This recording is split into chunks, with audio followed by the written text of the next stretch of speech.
بسم الله الرحمن الرحيم. السلام عليكم ورحمة الله وبركاته. الحمد لله العزيز الغفار الحليم الستار مكور الليل على النهار تبصرة لذوي القلوب والأبصار. اللهم صل وسلم وبارك على سيدنا محمد وعلى آله وأصحابه الأخيار. أما بعد، فقال سبحانه وتعالى في القرآن الكريم: بسم الله الرحمن الرحيم. إن الذين آمنوا وهاجروا وجاهدوا في سبيل الله أولئك يرجون رحمة الله والله غفور رحيم. أو كما قال تعالى: وقال النبي صلى الله عليه وآله وسلم: المهاجر من هاجر ما نهى الله تعالى عنه. صدق الله وصدق رسول الله صلى الله عليه وسلم. Saudara-saudara hadirin Jamaah Ta'lim Masjid Al-Hakim PT Sukopindo yang dirahmati dan diberkahi Allah Subhanahu wa taala.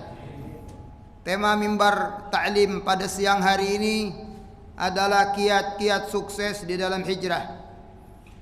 Kita ketahui bahwasanya beberapa hari lagi kita akan masuk bulan Muharram, salah satu bulan yang sangat mulia dan diagungkan.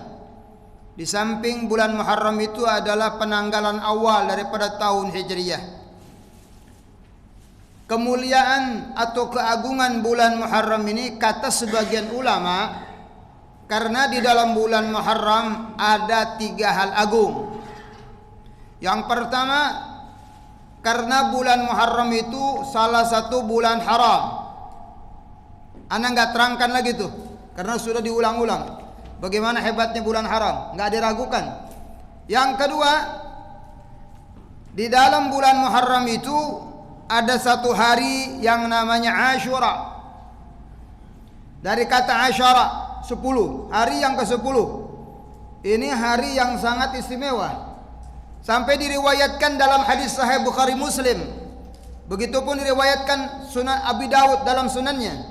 Diriwayatkan oleh At-Tirmidzi, diriwayatkan oleh Imam Ahmad bin Hanbal, Ibnu Majah, Ibnu Hibban, dan beberapa perawi dari Sayyidina Abdullah bin Abbas radhiyallahu an. Lama qadiman Nabi sallallahu alaihi wasallam al-Madinah, ketika Rasulullah hijrah ke Madinah, fara'a, beliau Nabi melihat al-Yahuda, golongan Yahudi, tasum yaum Ashura, berpuasa pada hari tanggal 10 Ashura. Lalu Nabi tanya, apa yang kau lakukan hari ini? Dikatakan mereka, hadza yaumun salih, ini hari yang keramat, ini hari yang istimewa. Kenapa keramat? Yaumun najjallah Bani Israel min aduwihim. Karena pada hari ini Allah Subhanahu wa taala telah menyelamatkan Bani Israel dari musuh-musuh mereka.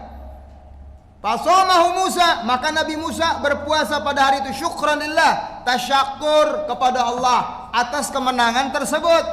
Fa amar, faqala Nabi, wa ana ahaqqu minkum bi Musa. Aku Rasulullah Muhammad bin Abdullah lebih berhak terhadap Nabi Musa daripada kalian. Fa amara Nabi sallallahu alaihi wasallam qaumahu bisya, maka Rasul perintahkan umatnya untuk berpuasa. Maka kalimat aku lebih berhak dari engkau, karena mereka itu berpuasa hanya karena satu suku. Nabi Musa Yahudi, dia Yahudi. Sedangkan Nabi Muhammad sallallahu alaihi wasallam itu adalah penerus risalah Nabi Musa. Di mana setelah Nabi Muhammad diutus, la nabiyya ba'dah. Enggak ada lagi nabi setelah Nabi Muhammad. Enggak ada lagi rasul. Maka otomatis syariat daripada umat terdahulu itu sudah diblokir, sudah tidak berlaku, sudah dimansuh, sudah dihapus dan tidak boleh untuk diikuti. Kenapa? Karena sudah lahir dan diutus Nabi Muhammad, kan begitu tuh. Jadi kalau nabi yang satu udah nggak ada, nabi lain datang, otomatis syariatnya sudah apa? Diblokir, sudah nggak berlaku dan tidak boleh untuk diikuti. Dan Rasulullah mengatakan, aku aku ini pelanjut risalah Nabi Musa, otomatis syariatmu itu sudah dimansuh. Aku lebih berhak karena orang kalau dia beribadat sedangkan dia belum mengikuti syariat Nabi yang terakhir, nggak diterima. Orang Yahudi puasa dikasih pahala orang. Kenapa? Lah sudah diutus Nabi Muhammad masih puasa, ngikuti Nabi Musa. Berarti kata Rasulullah, aku lebih berhak. Kenapa? Kalau aku ibadat tak diterima oleh Allah, dikasih pahala. Lah sampean itu puasa karena satu suku dengan Nabi Musa. Ketika Sayyidina Umar bin Khattab membawa Taurat di depan Nabi Muhammad, dibawa Taurat, kata Rasul, apa iki? Bawa lembaran tuh Taurat ya Rasulullah. Diambil Rasul, maka disobek oleh Nabi Muhammad. Disobek oleh Nabi Muhammad. Kenapa? Ya Rasul, lau kana Musa hayyan ma wasiyahu ila ayat tabi'ani. Seandainya Nabi Musa hidup kembali, pasti tidak ada pilihan lain, ngikuti aku, jadi umatku, kata Nabi. Nabi Musa kalau hidup lagi, lah jadi umatku.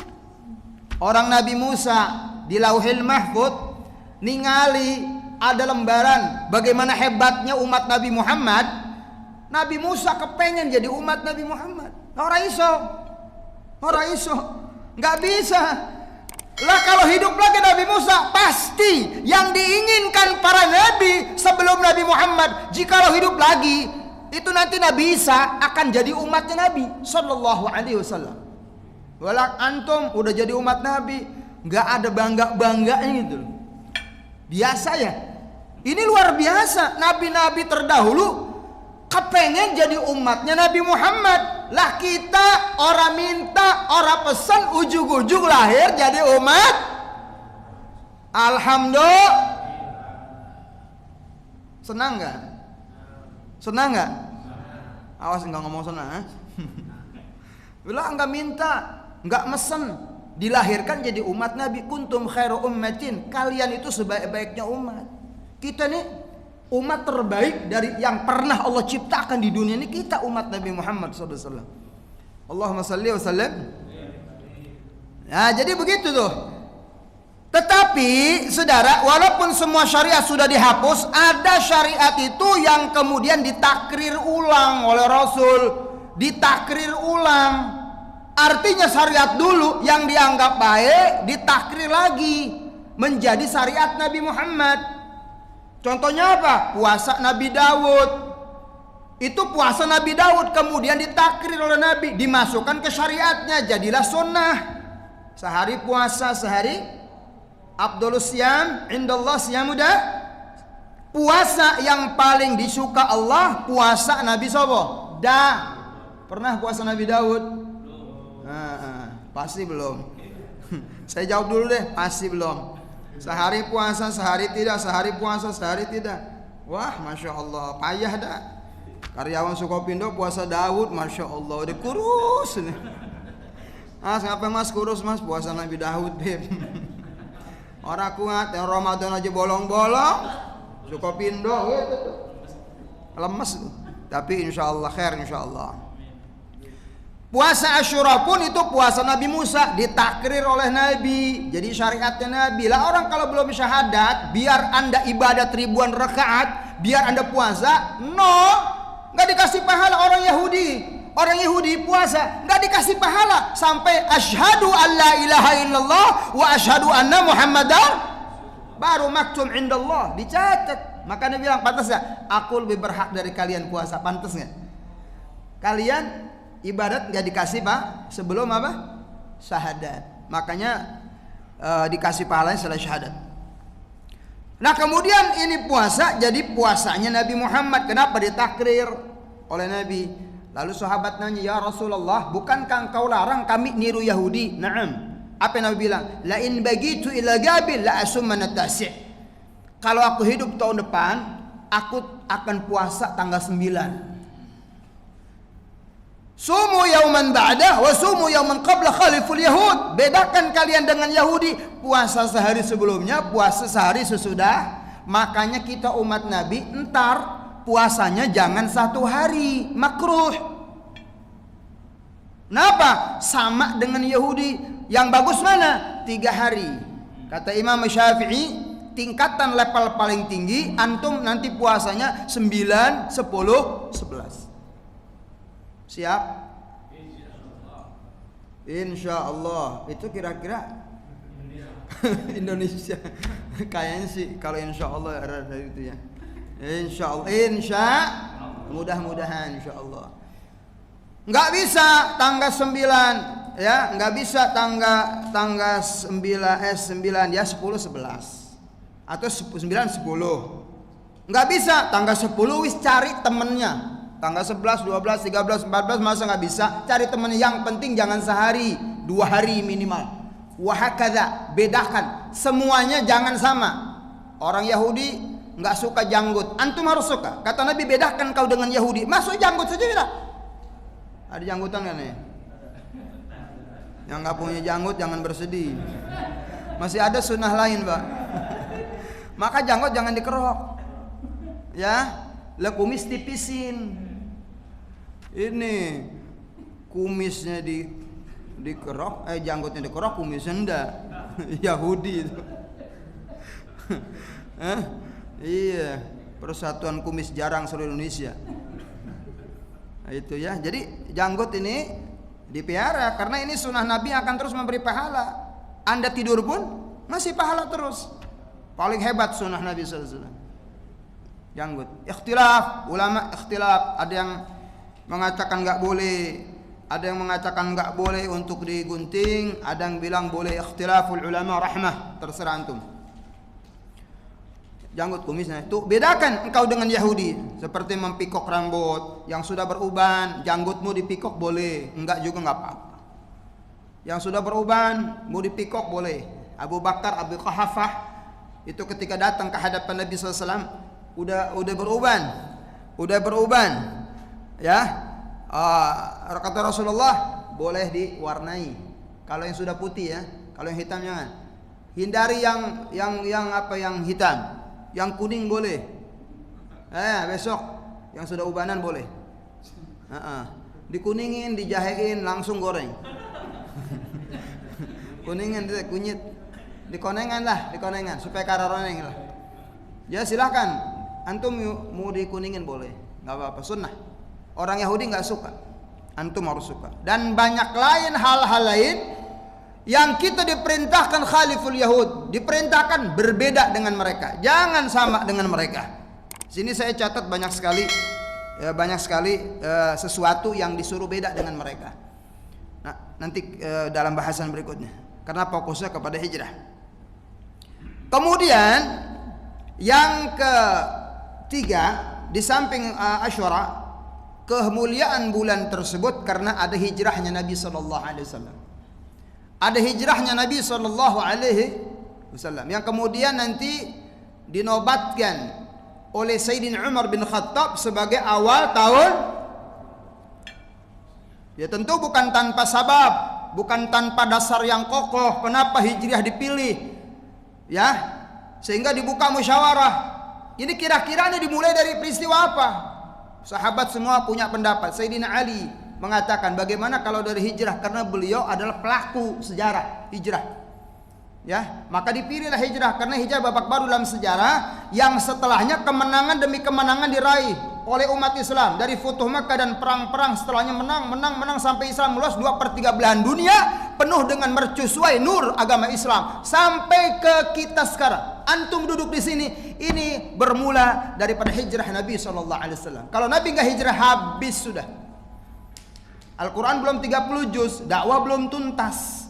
Makanya Rasul hijrah untuk menyelamatkan Islam, menyelamatkan dakwah, menyelamatkan Quran. Jadi hijrah bukan Nabi takut, bukan Nabi pengecut, bukan Nabi nggak sabar, bukan. Itu perintahnya Allah. Perintah siapa? Allah, supaya agama selamat. Dan alhamdulillah berkat hijrah Islam sampai ke bumi Nusantara, sampai ke kita sekarang. Antum duduk di sini, Anda bisa ngajar di sini, semuanya berasal dari hijrahnya Nabi SAW. Maka pantaslah hijrah itu ditempatkan sebagai babak baru dalam sejarah agama kita. Hijrahnya Nabi kita Muhammad sallallahu alaihi wasallam. Kita enggak ngebahas masalah hijrah tempat dari satu tempat ke tempat lain. kita akan membahas hijrah kekinian. Hijrah apa? Hijrahnya kita sekarang apa? Apa pindah seperti Nabi?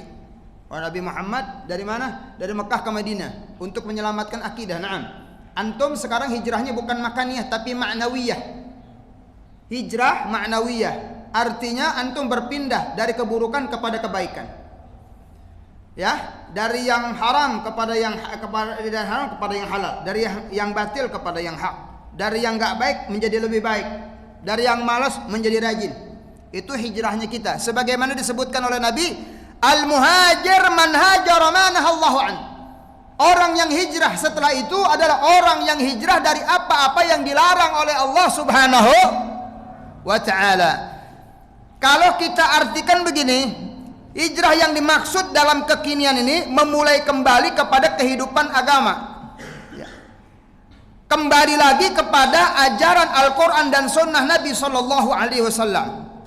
Kembali kepada ajaran Nabi Muhammad Sallallahu Alaihi Wasallam. Itu hijrah kinian. Ya. Nah, bagaimana supaya sukses dalam hijrah? Bagaimana nih kita supaya kuat atau sukses istiqamah dalam hijrah? Biar hijrahnya itu enggak cuman sebentar, bisa terus menerus hijrah. Satu, ini kita singkat karena waktu singkat nih, bukan di majelis taklim biasa nih. Ini di PT. Ya. Yang pertama, ikhlas. Kalau antum hijrah, yang kemarin agak jauh dari agama, sekarang sudah mendekat lagi kepada agama. Kemarin kita belum belum menjadi orang-orang yang baik, sekarang ingin menjadi orang yang baik. Bagaimana supaya istiqamah? Pertama harus ikhlas. Harus apa?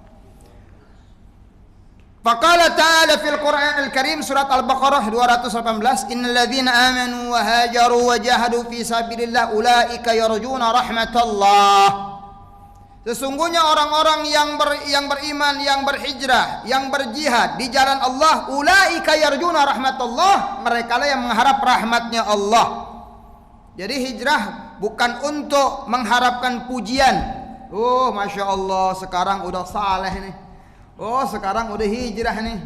Oh, sekarang udah pakai hijab nih.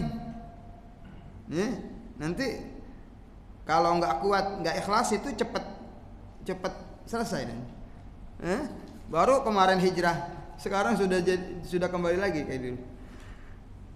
Jadi bukan karena ingin pujian, eksistensi, ya, baik di dalam masyarakat atau di sosmed, biar terkenal, biar ratingnya naik, biar followernya nambah. Bukan itu. Biar dapat job, biar dapat kerja atau dapat jodoh. Ya, jangan. Sampai di dalam hadis Nabi Sallallahu Alaihi Wasallam, ini luar biasa nih. Yang jadi contoh ikhlas itu hijrah. Bukan Nabi yang bilang, wa may yantiqu anil hawa. Rasulullah nggak pernah ngomong kecuali petunjuk Allah. Innamal a'malu, tiap amal tergantung niatnya. Yang jadi contoh ikhlas apa? Hijrah. Padahal ajaran Islam banyak, ada salat, ada puasa, ada zakat, ada haji, tapi kok yang dikasih contoh hijrah? Man kanat hijratuhu ila Allah wa rasulih, siapa orang yang hijrahnya karena Allah dan Rasulnya, maka dia hijrahnya karena Allah dan Rasulnya. Wa man kanat hijratuhu lidunya aw imra'atin yankihuha, siapa orang hijrahnya karena harta atau wanita yang ingin dinikahinya, maka dia akan mendapatkan apa yang dia niatkan. Ini yang jadi contohnya hijrah. Betapa hebatnya hijrah sampai dijadikan sampel ikhlas. Innamal a'malu binniyat. Yang dicontoh apa? Wa man hajara, hijrah.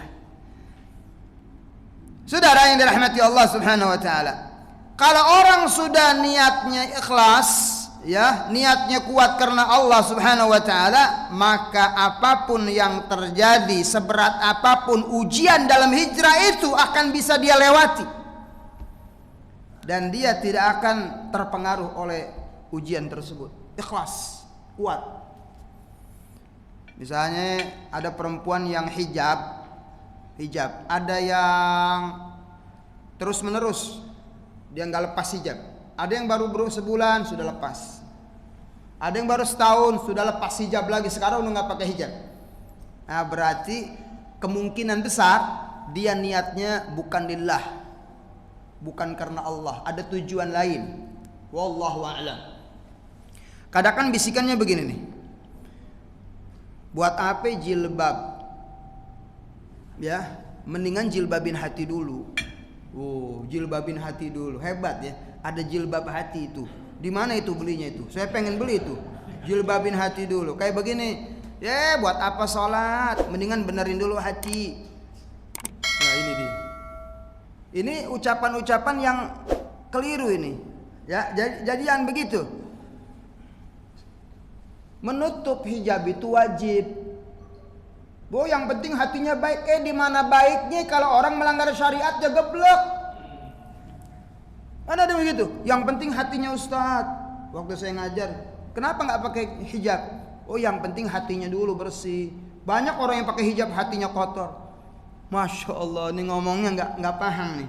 Bu, saya bilang orang yang nggak pakai hijab itu berarti dia sudah melakukan maksiat kepada Al-Quran, maksiat kepada Allah. Karena itu wajib. Melanggar wajib berarti ibu bukan orang yang baik. Berarti hati anda tuh kotor, hati anda nggak bersih. Bagaimana mungkin hati bersih ketika anda itu melakukan dosa? Benar nggak?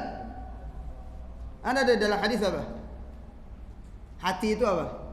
Anda inna fil jasad mudghah. Di dalam dirimu ada segumpal daging. Jikalau baik itu maka semuanya baik. Yang keluar pasti, yang dilakukan pasti. Jikalau itu kotor, daging itu kotor, rusak, maka semuanya rusak. Yang diucapkan pun rusak. Yang dilakukan pun rusak semua. Apa itu hati? Saya bilang contoh nih. Ini kendi Pak. Ini kendi. Ini tempat keluar air. Kalau Bapak isi kendi itu dengan kopi, yang keluar apa? Isi kopi. Kalau isinya susu, yang keluar susu. Apa mungkin Bapak isi kopi yang keluar susu? Mungkin nggak? Nggak mungkin. Kalau kopi isinya kopi, ya keluar kopi. Kalau isinya susu ya keluar susu. Kalau air putih ya air. Nggak mungkin kalau isinya susu keluar kopi. Nggak mungkin. Nggak mungkin mulutnya baik kalau hatinya kotor. Nggak mungkin mulutnya kotor hatinya baik. Jadi kalau hatinya kotor pasti yang dikeluarin kotor. Kalau hatinya baik pasti yang keluarin. Itu secara rahasia begitu. Kita nggak bisa ngelihat hati orang, tapi bisa dilihat daripada perbuatan orang tersebut. Apa yang dia ucapkan, apa yang dilakukan itu gambaran hati. Jadi jangan ngomong yang penting hatinya Ustadz, hatinya baik. Bagaimana baik? Lu melanggar syariat Islam, lu nggak pakai jilbab itu nggak baik, berarti kotor. Mendingannya pakai jilbab, walaupun perbuatannya nggak baik. Benar nggak? Jadi ini hukumnya wajib gitu. Ketika wanita sudah akil balik maka dia wajib pakai hijab. Itu hijrahnya lillahi ta'ala, karena Allah ta'ala, jangan karena yang lain. Ikhlas. Kemudian apa? Kita singkat nih waktu ini. Yang kedua supaya hijrahnya baik itu cari ikhwan, lingkungan, teman bergaul yang baik, yang bisa mendekatkan kau kepada agama. Supaya hijrahnya baik, orang yang baru kenal agama, yang baru sadar, yang baru mau ngaji, ya harus kumpul sama orang-orang yang baik. Tinggalkan teman-teman masa lalu yang gak baik. Bergaulah dengan orang yang itu cara supaya hijrahnya itu ya istiqamah. Cari teman yang baik. Ya ayyuhalladzina amanu, wahai orang yang beriman, bertakwalah kepada Allah, wa kunu ma'as shadiqin, dan carilah orang-orang yang baik, yang benar. Karena teman ini pengaruhnya sangat besar sekali. Almar'u ala dini khalilih. Orang itu tergantung agama temannya. Ya, orang itu tergantung agama. Kalau temannya baik, dia bagi. Kalau temannya nggak baik, ya baik. Makanya kalau mau nanya antum siapa, lihat temannya. Ya, lihat temannya. Anil mari la tasal La tasawas was'al an qarini. Kalau kamu tahu siapa dia, lihat siapa temannya. Koncone sopo? Kalau koncone baik, pasti baik. Kalau koncone enggak baik, pasti hakada. Lihat temannya. Karena teman itu gambaran agamanya. Sampai dikatakan di sini nih. Sampai dikatakan di sini. Siapa orang yang berteman dengan orang yang mulia, maka dia akan mulia. Orang yang berteman dengan orang yang enggak mulia, dia tidak akan mulia. Au mara'aital jiddal hakir muqabbala. Engkau tahu kulit kerbau yang hina itu dicium. Diciumi ketika menjadi sampul Quran. Diciumi. Engkau korban kemarin punya kulit, engkau belah dua kulit. Kulit yang sama. Yang satu engkau bikin sepatu, yang satu engkau bikin sampul Quran dari kulit yang sama. Kemudian yang sampul Quran ini engkau ciumi ketika mengambil, engkau ciumi. Sedangkan kulit yang sama yang jadi sepatu itu engkau injak-injak. Adanya di bawah, engkau injak-injak. Ya kalau enggak nginjak itu tuh. Yang nginjak itu tuh. Bahaya tuh. Kulitnya sama, cuman dia bergaulnya beda. Yang satu jadi sepatu, yang satu jadi sampul Quran. Yang jadi sampul Quran itu engkau muqabbal, engkau ciumi. Kenapa? Karena menjadi sampul Al-Quran, bertemannya dengan Al-Quran, maka jadi mulia kulit itu. Yang satu kulit jadi sepatu, adanya di bawah, diinjak-injak. Nah itu kata Imam Syafi'i, dikatakan uhibbu salihin walastu minhum. Aku cinta orang saleh, tapi aku bukan golongan mereka. Walakin artaji minhum syafa'ah. Tapi aku mengharapkan dengan bergaul dengan mereka, aku mendapatkan syafaat mereka. Kata anaknya beliau, tuhibbu salihin wa anta minhum. Ayah, engkau ini orang saleh dan engkau ini termasuk orang saleh. Imam Syafi'i mengatakan demikian. Jadi bergaul dengan orang saleh itu bisa menjadikan kau orang baik. Dulu ada Pak, orang yang membunuh 100 orang. Dalam hadisnya membunuh berapa? Dari 99. Datang kepada seorang rahib. Bagaimana nih wahai pendeta? Saya bunuh 99, apakah bisa tobat? Enggak bisa, kata pendeta. Dosa kamu terlalu besar. Udah, reman. Digituin ya kesal. Udah, ambil pisau tusuk tuh pendeta. 100. Ya, 100 saudara. Datang sama ulama, sama ustaz. Bagaimana Ustaz, ini saya yang udah membunuh 100, bisa tobat nggak? Oh, jangankan 100.000 engkau bunuh, kalau engkau tobat sama Allah. Jangankan cuman ya selautan, lebih dari itu dosamu. Kalau tobat sama Allah, Allah terima. Akhirnya dia tobat sama Allah Ta'ala. Apa kata Ustaz? Engkau tinggalkan kampung kau, engkau pergi ke kampung sana, orang saleh sana, bergaul dengan orang saleh. Itu orang-orang yang enggak baik, engkau jauhi. Nanti kau hijrahnya enggak sukses kalau nyampur sama dia, lagi bahaya. Percuma hijrah kalau nyampurnya sama orang yang enggak sana. Ayo, kampung sini kampung saleh. Hijrah dia ke kampung yang banyak orang saleh. Di tengah jalan meninggal. Ini malaikat berebutan nih, malaikat rahmat sama malaikat azab. Kata malaikat, ini bagian saya. Kenapa? Karena orang ini sudah dia syahadat. Nggak bisa, ini bagian saya mau bawa ke neraka. Kenapa? Iya dia syahadat, tapi dia belum beramal saleh. Udah, kalau begitu diukur saja jarak yang terdekat. Kalau ke sana dekat orang saleh, engkau bagian kau. Kalau masih dekat kepada kampung yang saleh, orang nggak baik, bagian kau. Diukur ternyata sudah dekat kampung saleh, dibawa oleh malaikat rahmat, dimasukkan ke surga. Jadi bergaul dengan siapa? Orang-orang yang saleh, yang baik. Jangan sampai gagal hijrah ya. Jangan nyampur lagi sama si fulan itu. Baik, singkat. Yang keberapa? Yang ketiga, perkuat pondasi iman. Yusabbitullahu alladhina amanu bil qawli tsabit fil hayatid dunya wa fil akhirah wa yudhirullahu zalimin wa yaf'alu Allah ma yasha. Maka kalau pengen hijrahnya kokoh, perkuat iman engkau. Bil qawli tsabit, disifati iman adalah ucapan yang kokoh, yang bisa membuat hidupmu menjadi kokoh, yang tidak pernah goyah dengan apapun. Bapak kenal enggak Amr bin Waqsi? Amr bin Sabit bin Waqsi 4 jam masuk Islam, sudah perang Badar, meninggal. Sampai Nabi Muhammad mengatakan, mau tahu engkau hari ini orang yang langsung masuk surga? Siapa ya Rasul? Ini Amr bin Waqsi. Kata sahabat, mana mungkin ya Rasul?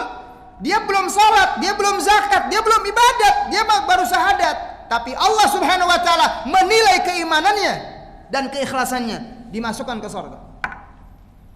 Begitu penting iman yang ada di dalam dirinya, karena imannya itu sahih, imannya itu benar kepada Allah Subhanahu, bukan cuma ucapan, sampai menembus hati, sampai dibuktikan dia ke Badar. Siapa orang yang berani perang, Pak? Kecuali orang itu yang imannya kokoh, mati syahid.